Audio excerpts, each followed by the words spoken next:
Assalamualaikum warahmatullahi wabarakatuh. Selamat pagi, salam sejahtera Bapak Ibu sekalian. Saya Zainuri Wideiswara Ahli Madya Badan Pengembangan Sumber Daya Manusia Provinsi Kalimantan Barat menyampaikan strategi pembelajaran manajemen perubahan sektor publik, pelatihan kepemimpinan administrator pada workshop PKA Provinsi Kalimantan Barat dengan Lembaga Administrasi Negara Republik Indonesia tahun 2020. Deskripsi singkat. Mata pelatihan ini membekali peserta dengan kemampuan untuk memimpin perubahan melalui pemahaman konsep manajemen perubahan sektor publik, kepemimpinan dalam manajemen perubahan, strategi perubahan di unit organisasinya, pengelolaan perubahan di unit organisasi, dan menganalisa permasalahan perubahan dari perspektif manajemen perubahan. Sumber keputusan Kepala LAN nomor 1008-K1-PDP 07-2019 tentang kurikulum pelatihan kepemimpinan administrator. Hasil belajar. Setelah mengikuti mata pelatihan ini, peserta diharapkan mampu menjelaskan konsep manajemen perubahan sektor publik, kepemimpinan dalam manajemen perubahan, strategi perubahan di unit organisasinya, tahapan manajemen perubahan, dan menganalisa permasalahan perubahan sektor publik dari perspektif manajemen perubahan. Indikator hasil belajar. Setelah mengikuti pembelajaran ini, peserta dapat pertama, menjelaskan konsep manajemen perubahan, tuntutan dan tantangan perubahan organisasi. Kedua, menjelaskan pengelolaan perubahan di unit organisasi. Ketiga, mempraktikkan analisa permasalahan perubahan atau diagnosa organisasi di unit organisasi dari perspektif manajemen perubahan. Materi pokok dan submateri pokok. Materi pokok pertama, konsep manajemen perubahan, tuntutan dan tantangan perubahan organisasi, terdiri dari submateri pokok. Yang pertama, makna perubahan inovasi dan inovatif. Dua, tuntutan dan tantangan perubahan organisasi. Tiga, konsep manajemen perubahan sektor publik. Empat, manfaat manajemen perubahan. Kelima, nilai-nilai dasar manajemen perubahan. Enam, jenis dan tipe inovasi perubahan. Tujuh, peran pimpinan dalam manajemen perubahan. Delapan, membangun budaya inovatif dalam organisasi. 9. Resistensi terhadap perubahan dan strategi perubahan. Materi pokok kedua, pengelolaan perubahan di unit organisasi, terdiri dari dua submateri. Pertama, keterkaitan manajemen perubahan dengan strategi perubahan. Kedua, tahapan manajemen perubahan, memahami permasalahan di organisasi, mendiagnosa organisasi, merencanakan perubahan, melaksanakan rencana perubahan, dan mengevaluasi hasil pelaksanaan rencana perubahan. Materi pokok ketiga, analisa permasalahan perubahan atau diagnosa organisasi di unit organisasi dari perspektif manajemen perubahan, terdiri dari dua submateri pokok. Yang pertama, diskusi kelompok membahas kasus, permasalahan di unit organisasi, mendiagnosa unit organisasi, merencanakan perubahan, melaksanakan rencana perubahan, dan mengevaluasi hasil pelaksanaan rencana perubahan. Submateri pokok kedua adalah presentasi hasil diskusi kelompok, membahas tentang, memaparkan tentang permasalahan di unit organisasi, mendiagnosa unit organisasi, merencanakan perubahan, melaksanakan rencana perubahan, dan mengevaluasi hasil pelaksanaan rencana perubahan.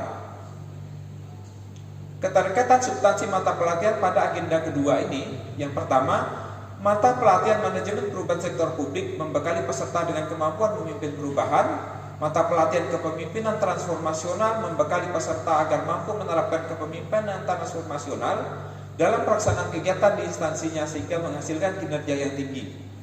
Mata pelatihan jejaring kerja membekali peserta agar mampu menggunakan jejaring kerja personal dan organisasi untuk pencapaian kinerja organisasi.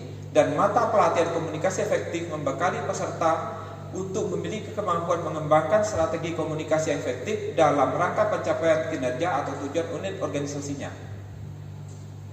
Strategi pembelajaran. Durasi mata pelatihan ini sebanyak 9 jam pelatihan, masing-masing 45 menit atau sebanyak 3 sesi. Metode pembelajaran multimetode, medianya dengan menggunakan multimedia, sedangkan tahapan proses pembelajaran terdiri dari pembukaan, penyajian pertama, penyajian kedua, penyajian ketiga, dan penutup. Untuk pembukaan selama 15-20 menit lebih kurang. Pertama, salam dan perkenalan. Kedua, membangun suasana kondusif dengan yel-yel, ice breaking, dan komitmen belajar.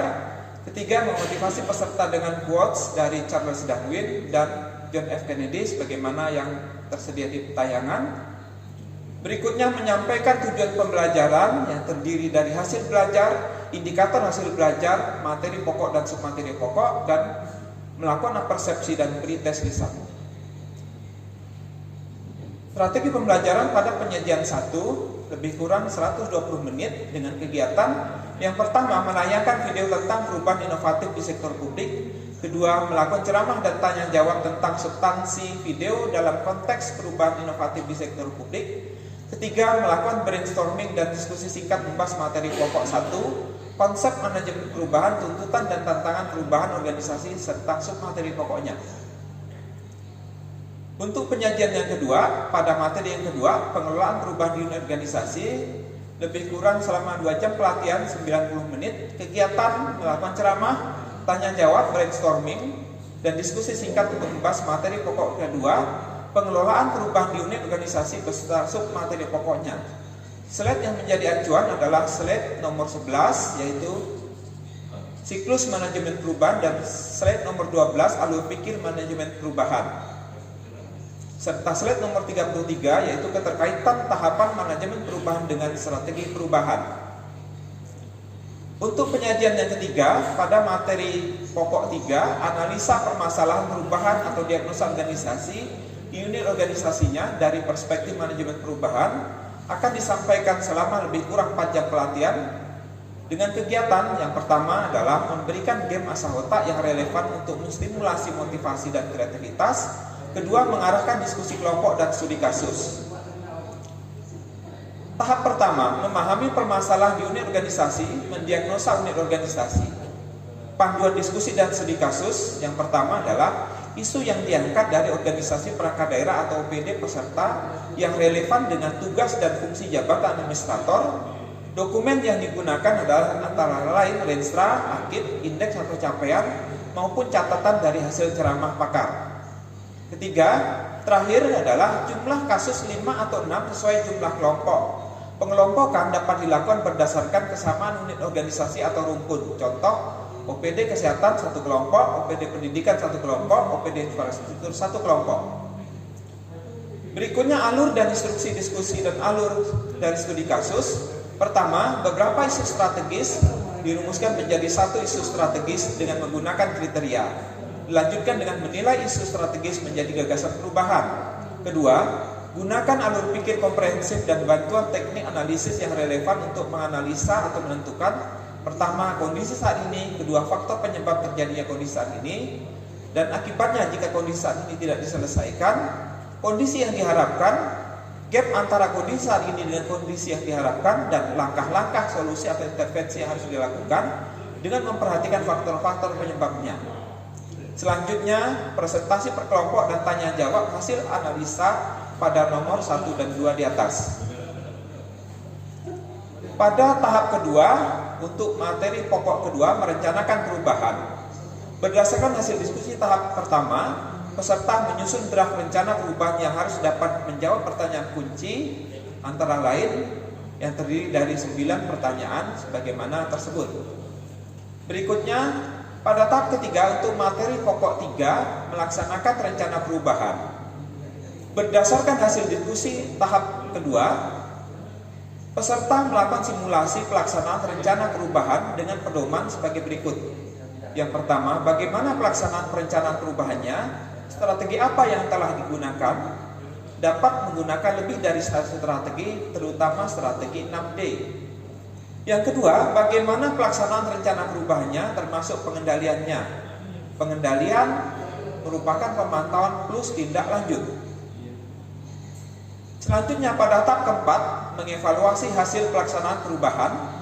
Berdasarkan hasil diskusi tahap ketiga, peserta melakukan simulasi evaluasi pelaksanaan perubahan dengan pedoman sebagai berikut. Yang pertama, seberapa besar atau dalam bentuk persentase tujuan dan sasaran perubahan tercapai. Kedua, seberapa jauh kinerja organisasi unit kerja dan kinerja SDM meningkat. Ketiga, apakah budaya kerja inovatif sudah terbangun. Keempat, apa kelemahan dan kelebihan perubahan yang telah dilakukan.